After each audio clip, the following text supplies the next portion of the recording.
Jamaah sekalian, kematian itu jauh lebih dekat daripada titik nafas kita setiap hari. Bahagialah seorang yang bisa sisahkan amalannya, yang bisa membuka buku amalannya walaupun dia mati, tapi terus disalurkan pahala. Sedekah jariahnya tidak terputus. Sepengalaman saya dan saya belajar, tidak pernah saya menemukan amalan sehebat untuk mendukung dan mewakaf Al-Quran. Al-Quran untuk dibelajari, Al-Quran untuk dihafal. Saya memiliki harapan yang sangat tinggi. InsyaAllah Indonesia, sepanjang apapun kegelapan, sepanjang apapun kegelapan kezaliman, sepanjang apapun kehilangan keadilan, InsyaAllah akan datang satu saat terbitnya matahari adil. Dan InsyaAllah Indonesia akan menjadi negara Al-Quran. Saya bisa meyakinkan gitu karena saya telah merasakan bagaimana di Turki. Turki negara sekuler yang ratusan tahun serangi Islam, ratusan tahun menabaikan Islam. Tidak boleh kumandangkan azan dalam bahasa Arab, tidak boleh ada rumah tahfiz, tidak boleh ada pesantren, tidak boleh belajar agama, tidak diberikan anak-anak kita bisa belajar dengan sendirinya Al-Quran. Semuanya dilarang dengan keras, bahkan terancam orang-orang yang melanggar aturan itu.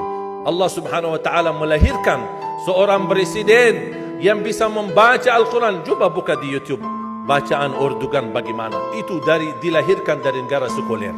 Saya bisa meyakinkan InsyaAllah 1 juta menghafal Al-Quran.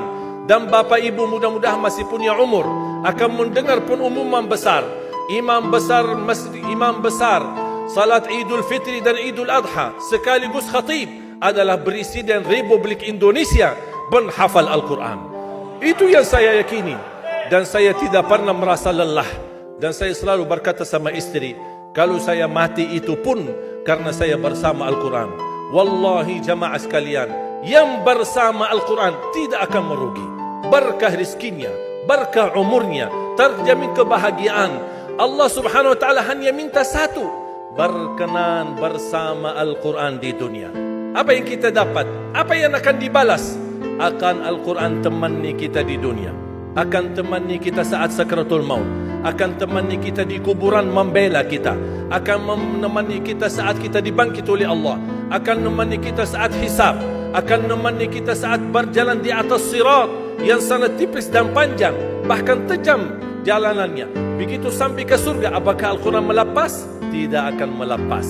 Al-Quran masih berkenan, padahal kita hanya cuma sekali berteman sama Al-Quran di dunia. Dia begitu luar biasa panjangnya bertemanan sama kita sampai ke surga.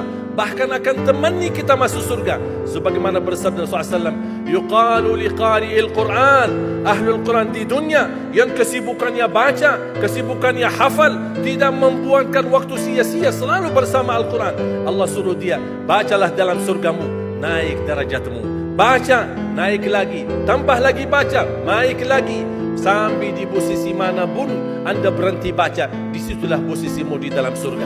Bagaimana kata Siti Aisyah di riwayat Imam Muslim, jumlah tingkatan-tingkatan dalam surga Allah sesuai jumlah ayat Al-Quran. Oleh karena itu tidak ada yang lebih tinggi di dalam surga Allah daripada Ahlul Quran. Cukuplah bahagia Ahlul Quran ketika di hari kiamat dipanggil. Semua manusia dibangkitkan oleh Allah. Malaikat memberikan pengumuman, mana Ahlul Quran? Berdiri, rapat, berdekatan. Mereka maju. Mau bawa kami ke mana? Kalian terpilih menjadi orang yang terdekat sama Allah.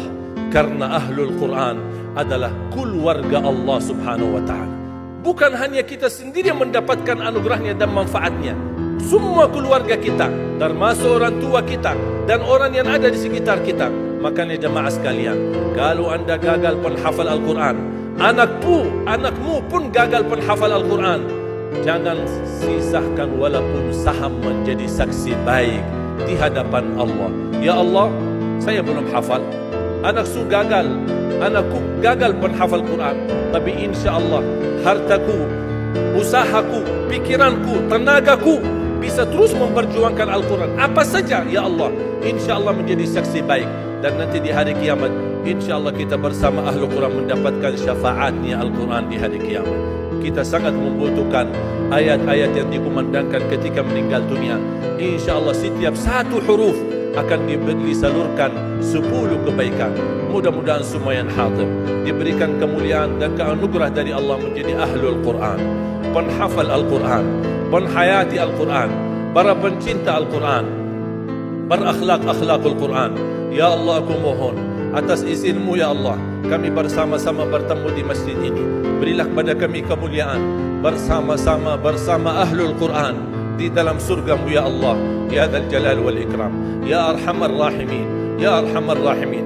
Anugerahlah kepada kami anak dan keturunan penghafal Al-Quran, anak dan cucu penghafal Al-Quran yang mampu menjaga nama baik keluarga kami, yang mampu membanggakan kami di hadapanmu hari kiamat, yang mampu menghadiahkan mahkota untuk kedua orang tua kami. Birahmatika ya Arhamar Rahimin. Ya Allah, maafkan kalau kami tidak berhasil menjadi penghafal Al-Quran. Tapi ya Allah, kami kurbankan nyawa kami, harta kami, usia kami, tenaga kami, pemikiran kami, ilmu kami untuk Al-Quran, agar Indonesia ke depan menjadi negara Al-Quran, agar Indonesia menjadi contoh terbaik untuk mata dunia, agar bisa kita melahirkan. Karena saya meyakinkan ya Allah, dan kami semua meyakinkan, terjamin masa depan Indonesia baldatun tayyibatun wa rabbun ghafur kalau selalu bersama Al-Quran. اغفر لنا ولوالدينا ولجميع المسلمين والمسلمات والمؤمنين والمؤمنات الأحياء منهم والأموات. ربنا آتنا في الدنيا حسنة وفي الآخرة حسنة وقنا عذاب النار.